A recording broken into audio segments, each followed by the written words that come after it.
Hello everyone, welcome to Study with Palak, your one-stop solution for all queries and doubts. So, as we have started with the immune system, okay immunology हमने start की थी, immune system हमने start किया था, उसके हमने sales को discuss किया था, ठीक है। तो आज हम डिस्कस करने वाले हैं इम्यून सिस्टम के टिश्यूज एंड ऑर्गन्स को, ठीक है। तो इम्यून सिस्टम के अंदर बेसिकली आपके पास क्या आते हैं, आपके पास आते हैं प्राइमरी ऑर्गन्स एंड आपके पास आते हैं सेकेंडरी ऑर्गन्स, ठीक है। इम्यून सिस्टम में दो चीजें आते हैं, एक आते हैं प्राइमरी ऑर्गन्स, ठीक है। इम्यून सिस्टम में कौन कौन से ऑर्गन्स आते हैं आपके पास, एक आते हैं आपके पास प्राइमरी ऑर्गन्स और एक आते हैं आपके पास सेकेंडरी ऑर्गन्स, ठीक है। जो प्राइमरी ऑर्गन्स होते हैं वो है बेसिकली आपके बोन मैरो एंड थाइमस, ठीक है। प्राइमरी ऑर्गन्स बेसिकली आपके क्या है, बोन मैरो एंड थाइमस। ये वो ऑर्गन्स हैं जहां पर आपके जो इम्यून सेल्स हैं, ठीक है, इम्यून सेल्स आपके डेवलप होते हैं और मैच्योर होते हैं, ठीक है। प्राइमरी ऑर्गन्स वो ऑर्गन्स हैं जो जहां पर आपके इम्यून सेल्स डेवलप होते हैं और आपके इम्यून सेल्स मैच्योर होते हैं। सेकेंडरी ऑर्गन्स वो ऑर्गन्स होते हैं जहां पर इम्यून रिस्पॉन्स इनिशिएट होता है, ठीक है, जहां पर इम्यून रिस्पॉन्स इनिशिएट होता है, ठीक है। That is your secondary organ, जैसे कि आपके लिम्फ नोड्स आ जाएंगे, टॉन्सिल्स आ जाएंगे, स्प्लीन आ जाएगा, ठीक है, पेयर्स पैचेस हो गए, स्किन हो गया, ठीक है, जहां पर आपके इम्यून रिस्पॉन्स इनिशिएट हो रहे हैं, वहां पे फॉरेन सब्सटेंसेस को इन्वेड कर रहे हैं, ठीक है, वहां पे उसे फाइट कर रहे हैं, डिस्ट्रॉय कर रहे हैं और बॉडी से रिमूव कर रहे हैं। That is called as secondary organs, ठीक है।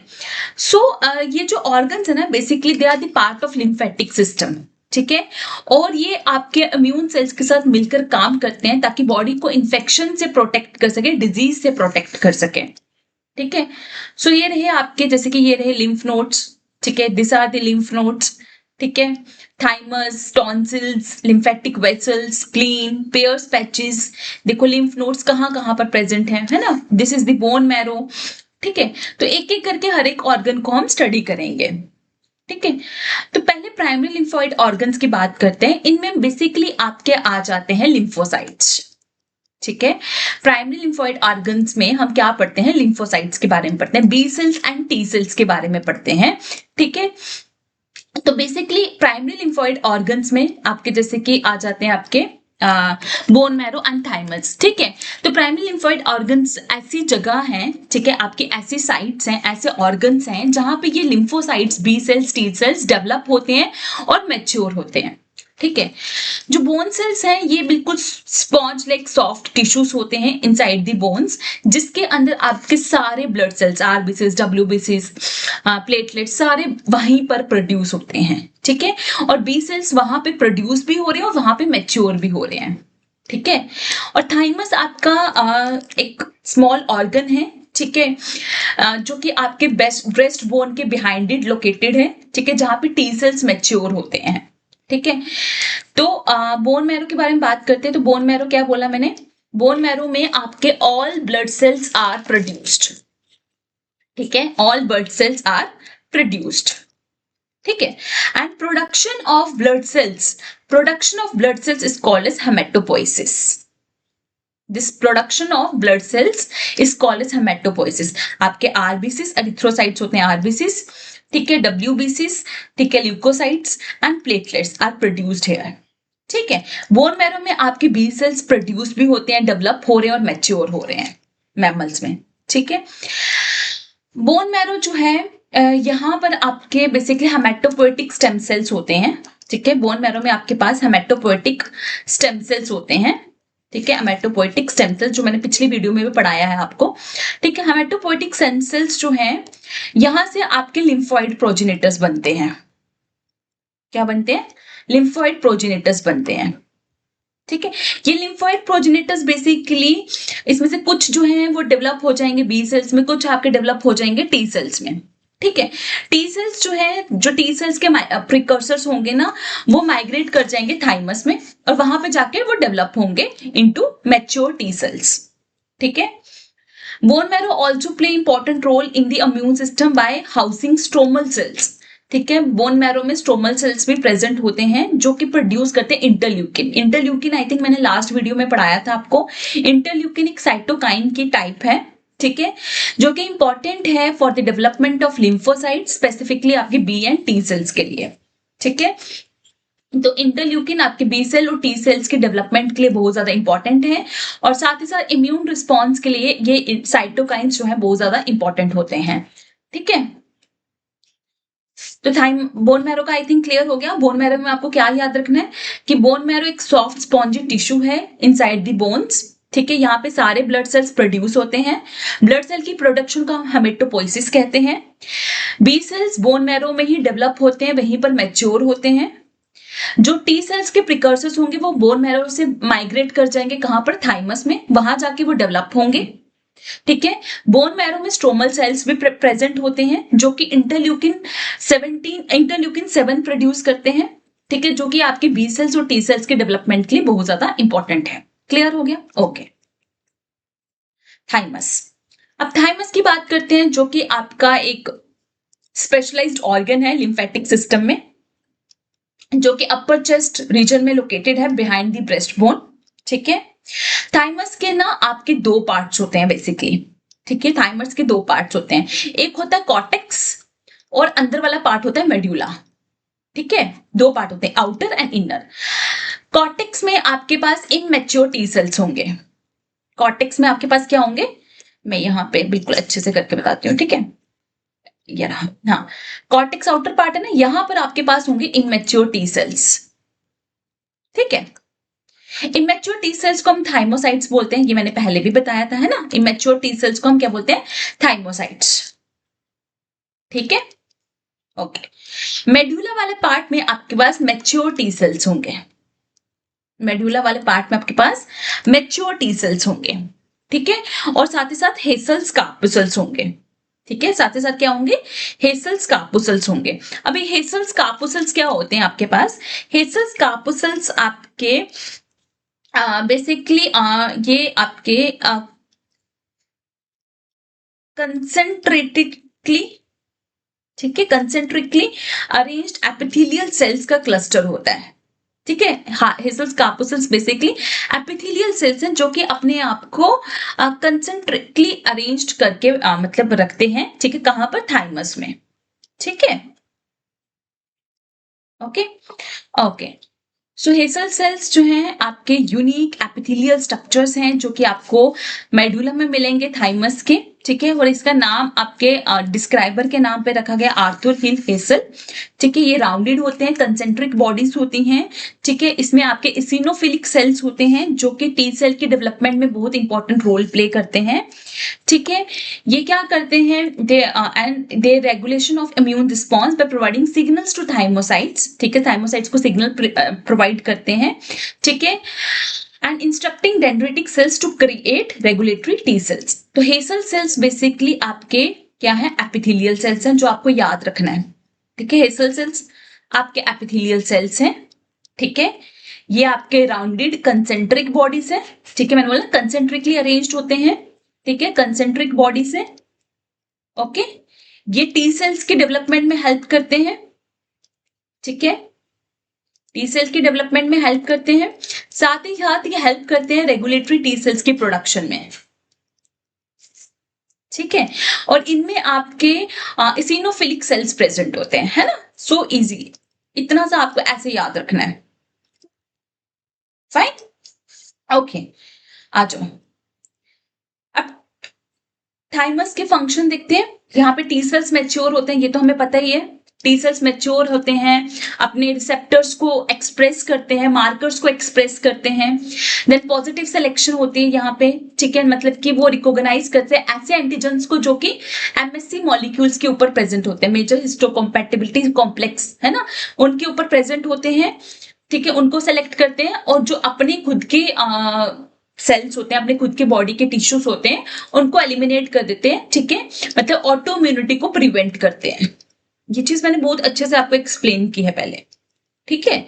ये ऑटो इम्यूनिटी को प्रिवेंट करते हैं, मतलब ये पॉजिटिव और नेगेटिव सिलेक्शन कहां पे हो रही है, थाइमस में हो रही है। पॉजिटिव सिलेक्शन मतलब कि फॉरेन एंटीजेंस को रिकॉग्नाइज करते हैं, ठीक है, फॉरेन एंटीजेंस को रिकॉग्नाइज करते हैं जो किसके ऊपर प्रेजेंट है, अपने एमएससी मॉलिक्यूल्स के ऊपर प्रेजेंट है, और उन मॉलिक्यूल्स को सिलेक्ट नहीं करेंगे, उन मॉलिक्यूल्स को एलिमिनेट नहीं करेंगे जो कि अपनी बॉडी के सेल्फ टिश्यूज या सेल्फ सेल्स होंगे, उनको एलिमिनेट नहीं करेंगे बॉडी से, ठीक है, उनको डिस्ट्रॉय नहीं करेंगे, ठीक है। अगर तो अर्ली लाइफ में थाइमस को रिमूव कर दिया जाता है किसी भी वजह से, दैट इज कॉल्ड एज थाइमोक्टोमी, ठीक है, और उसकी वजह से आपके टी सेल्स की डेफिशिएंसी हो जाएगी बॉडी में, इम्यून सिस्टम जो है प्रॉपर से काम नहीं करेगा, because T cells very very important cell in the immune system, है ना। और क्या होता है, जो टी सेल्स आपका थाइमस होता है ना, जो आपका थाइमस होता है, thymus undergoes gradual atrophy, thymus undergoes gradual atrophy. Gradual atrophy का मतलब क्या होता है कि थाइमस जो है श्रिंक करता है विथ एज, थाइमस एज के साथ श्रिंक करता है, ठीक है। तो जैसे जैसे आपकी एज होती जाती है, जो ओल्ड पीपल होते हैं उनमें इम्यून सिस्टम वीक हो जाता है। वो क्यों होता है, बिकॉज जो थाइमस है वो विथ एज जो है वो श्रिंक करना स्टार्ट कर जाता है, ठीक है। बट आपको ये भी पता होता है कि कुछ मेमोरी टी सेल्स भी होते हैं जो कि याद रखते हैं कि हाँ ये इसके खिलाफ हमने ऑलरेडी एंटीबॉडीज हमने बनाई है, इसके खिलाफ हमने पहले भी फाइट किया है, तो इसके खिलाफ हमने पहले भी रिस्पॉन्स जनरेट किया था। तो वो जो टी सेल्स होते हैं ना वो थोड़े लॉन्ग लिव्ड होते हैं, ठीक है, तो जिसकी वजह से आपकी इम्यूनिटी जो है वो परसिस्ट रहती है कुछ लंबे टाइम के लिए, ठीक है। तो ये थे प्राइमरी लिम्फोइड ऑर्गन्स, जिसके अंदर आपके बोन मैरो एंड थाइमस आ गया। अब आते हैं secondary lymphoid organs. Secondary lymphoid organs वो होते हैं जहां पर आपका इम्यून रिस्पॉन्स इनिशिएट होता है। क्या होता है, इम्यून रिस्पॉन्स इनिशिएट होता है, ठीक है। तो इसमें अंदर सबसे पहले आ जाता है आपके लिम्फ नोड्स, ठीक है। लिम्फ नोड स्मॉल होते हैं, बीन शेप्ड ऑर्गन्स होते हैं जो आपको थ्रू आउट द बॉडी मिल जाएंगे, कोई एक स्पेसिफिक लोकेशन भी नहीं मिलेंगे, आपको थ्रू आउट द बॉडी मिल जाएंगे। और ये क्या करते हैं, लिम्फ फ्लूइड को फिल्टर करते हैं, और इसके अंदर इम्यून सेल्स प्रेजेंट होते हैं, मतलब ये इम्यूनिटी में बहुत इंपॉर्टेंट रोल प्ले करेंगे। तो देखते हैं जो ये लिम्फ नोड्स होते हैं इनके अंदर इम्यून सेल्स होते हैं। कौन से immune cell, lymphocytes, B cells and T cells, ठीक है, जो कि आपके फॉरेन पार्टिकल्स को डिस्ट्रॉय करेंगे, ठीक है, इन्फेक्शन के साथ फाइट करेंगे, डिजीज को बॉडी से एलिमिनेट करने में हेल्प करेंगे, ठीक है। सो कॉमन लोकेशंस क्या है, नेक के पास मिलेंगे, आर्मपिट्स में, ग्रोइंग एरिया में, एब्डोमेन, ठीक है। तो लिम्फ नोड्स क्या हो जाते हैं, जब भी आपकी बॉडी में कोई इन्फेक्शन होती है, कोई पैथोजन आपकी बॉडी में एंटर कर जाता है, वायरस, बैक्टीरिया, ठीक है, तो लिम्फ नोड्स क्या करते हैं ना, ये स्वॉलन हो जाते हैं, स्वेल कर जाते हैं, ठीक है। और जो स्वॉलन एरियाज होते हैं ना, हमें पता चल जाता है कि यहाँ पर ना आपके जो लिम्फोसाइट्स हैं वो प्रेजेंट है, B cells, T cells present है, एसिनोफिल्स, बेसोफिल्स वगैरह सेल्स प्रेजेंट है, जो कि आपकी बॉडी में इन्फेक्शन से फाइट कर रहे हैं, ठीक है। और स्वॉलन लिम्फ नोड्स को हम बोलते हैं लिम्फेडेनोपैथी, लिम्फेडेनोपैथी, ठीक है। और ये साइन है कि आपकी बॉडी एक्टिवली काम कर रही है, किसी इन्फेक्शन या डिजीज से फाइट कर रही है, उसे बॉडी से रिमूव करने में आपकी जो इम्यून सिस्टम है बड़े अच्छे से काम कर रहा है, ठीक है। दिस स्वेलिंग क्यों होती है, क्योंकि वहां पे माइक्रो ऑर्गेनिजम्स अकमुलेट हो जाते हैं और बाकी सेल्स अकमुलेट हो जाते हैं, ठीक है। तो as they are destroyed and eliminated by the immune system. The swelling जो है is due to accumulation of microorganisms and the other cells, ठीक है, within the node as they are destroyed and eliminated by the immune system, है ना, वैसे swelling हो जाती है, ठीक है। तो वो स्वेलिंग टॉन्सिल्स वगैरह हो जाते हैं ना जिससे, तो स्वेलिंग बेसिकली क्या है कि वहां पे आपके जो माइक्रो ऑर्गेनिज्म या जो भी सेल्स हैं जो इम्यून सिस्टम ने डिस्ट्रॉय किए हैं वो वहां पे अकमुलेट हो जाते हैं, ठीक है। तो this is the active sign कि आपका इम्यून सिस्टम अच्छे से काम कर रहा है, ठीक है, आपकी बॉडी में फाइट कर रहा है, इन्फेक्शन से, डिजीज से फाइट कर रहा है, माइक्रो ऑर्गेनिज्म से फाइट कर रहा है, जो भी आपकी बॉडी में पैथोजेंस एंटर कर चुके हैं उनसे फाइट कर रहा है, आपका इम्यून सिस्टम अच्छे से काम कर रहा है, ये स्वेलिंग जो है ये इंडिकेट करती है, ठीक है। सो ये देखो, लिम्फ नोड में ना 3 बेसिकली एरियाज होते हैं, लिम्फ नोड के 3 बेसिकली एरियाज होते हैं, मैं यहाँ पे बड़े सिंपल तरीके से ड्रॉ करती हूँ, ठीक है, okay. This is the outer region is called as cortex, cortex से अंदर वाला region is called as paracortex, ठीक है, और inner part is called as medulla, ठीक है, दिस इज कॉर्टेक्स, फिर आपका पैराकॉर्टेक्स अंदर वाला, और फिर ये व्हाइट वाला पोर्शन इज कॉल्ड मेड्यूला। ठीक है, तो हर एक सेल, हर एक रीजन का अपना एक स्पेसिफिक काम होगा। ठीक है, तो देखते हैं क्या काम होता है। कॉर्टेक्स जो कि आउटर मोर लेयर है उसमें बी सेल्स प्रेजेंट होंगे। ठीक है, पैराकॉर्टेक्स उसमें टी सेल्स आपके प्रेजेंट होंगे। ठीक है, टी सेल जोन होगा rich in high endothelial venules. ठीक है, जहां पे लिम्फोसाइट्स जो है नोड्स में एंटर करेंगे।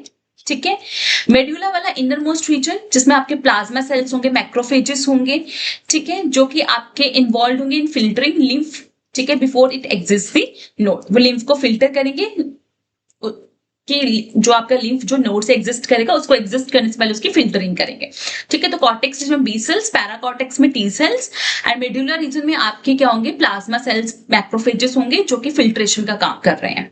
ठीक है, देन आ जाओ स्प्लीन, एकदम मुट्ठी का एक फिस्ट साइज्ड ऑर्गन है।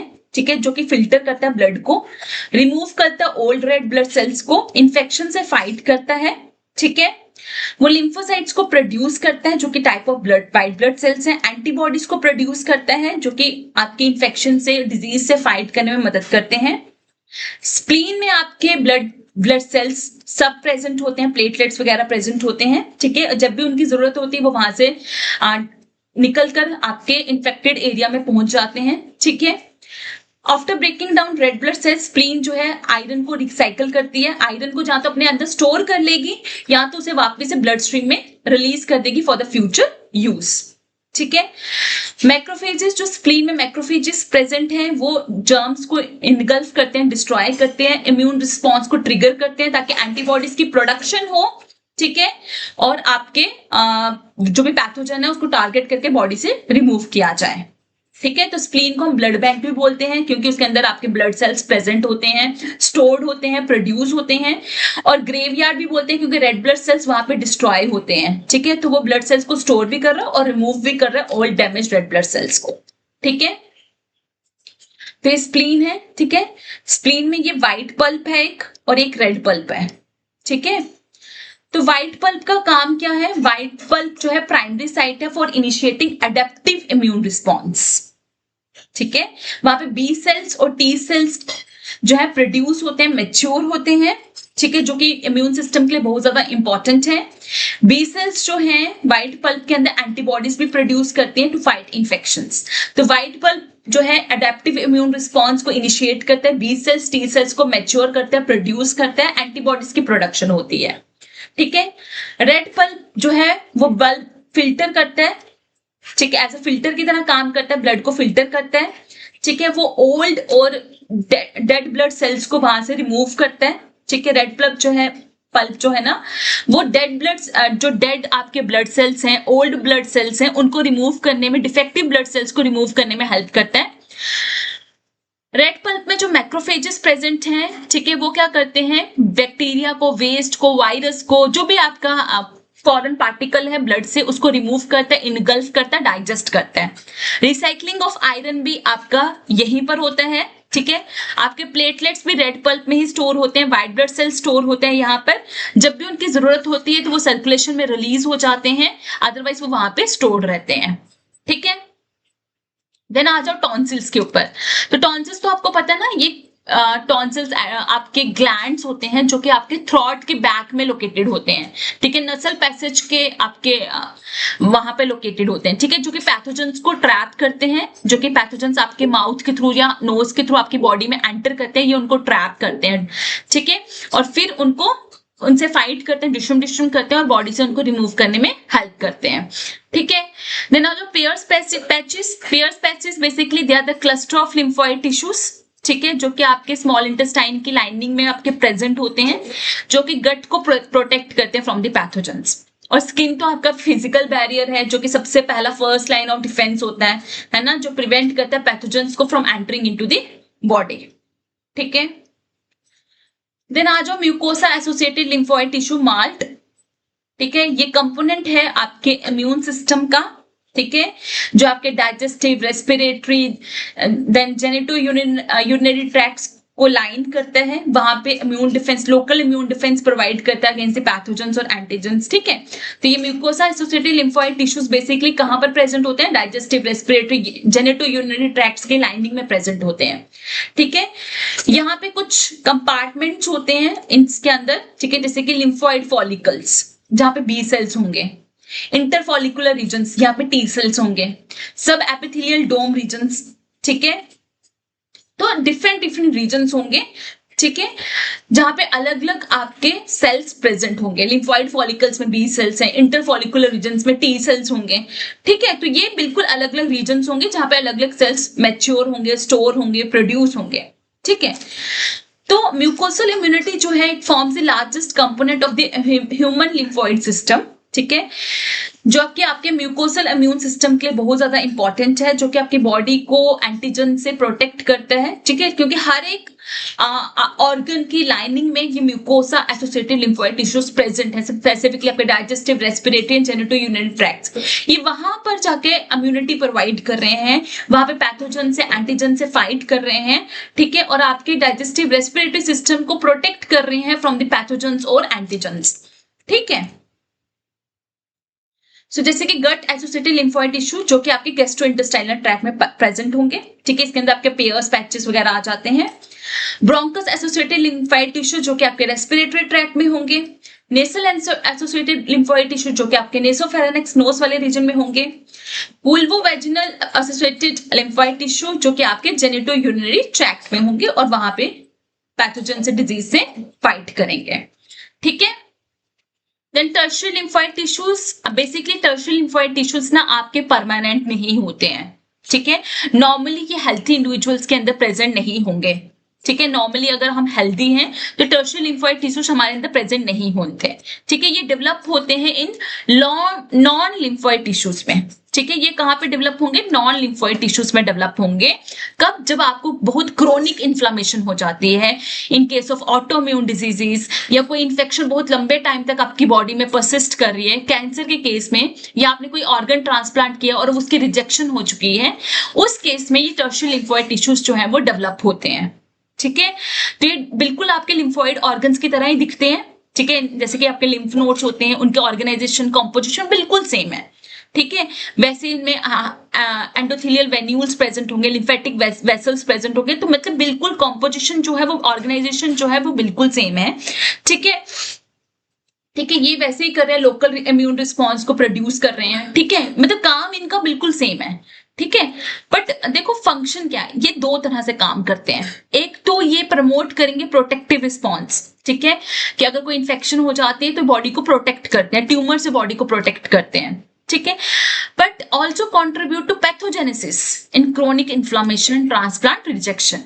मतलब कि जब कोई बीमारी आपकी बॉडी में बहुत लंबे समय के लिए परसिस्ट करती है ना, काफी देर तक आपको कोई इन्फेक्शन है, ठीक है, जहां आपकी बॉडी किसी ऑर्गन, जब आपने ट्रांसप्लांट किया और आपकी बॉडी ने उसको एक्सेप्ट नहीं किया, ठीक है, उसको रिजेक्ट कर दिया, तो उस टाइम पे ये आपकी बॉडी को पैथोजन के, मतलब क्या होगा, या अब आपकी बॉडी को प्रोटेक्ट नहीं कर रहे हैं। ठीक है, अब क्या करेंगे, आपको बहुत सस्पेक्टेबल बना देंगे डिजीज से।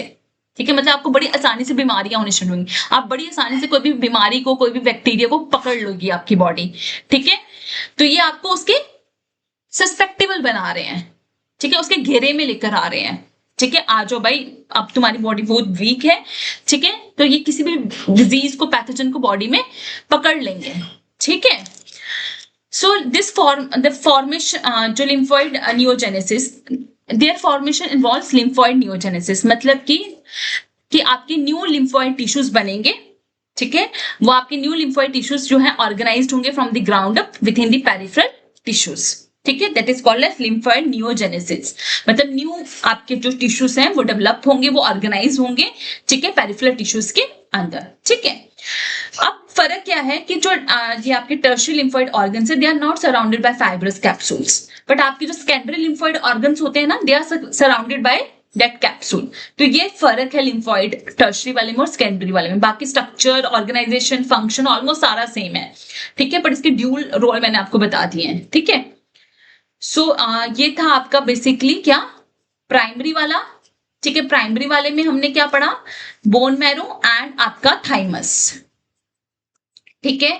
सेकेंडरी वाले में आपके लिम्फ नोड्स आ गए, स्प्लीन आ गया, ठीक है, लिम्फ नोड आ गए, स्प्लीन आ गया, देन आपका पेयर्स पैचेस आ गए, टॉन्सिल्स आ गए, तो ये सब आपका आ गया। और टर्शियरी लिम्फोइड ऑर्गन्स हमने पढ़ा एक, ठीक है, जो कि आपका परमानेंट नहीं होगा, वो आपका तब डेवलप होगा जब आपकी बॉडी में बहुत सारे क्रोनिक इन्फेक्शन है, इन्फ्लेमेशन है, कैंसर के केस में, ऑटोइम्यून रिजेक्शन के केस में ये आपका टर्शियरी लिम्फोइड ऑर्गन्स जो हैं वो डेवलप होते हैं। Fine. So for further videos, to like and subscribe Study with Palak. You can join my Telegram group and the link of the group is given here. You can connect me with me at my Telegram group also and my Instagram group also. ठीक है, because I believe more we connect, easier the success becomes. So just one click and you search and share.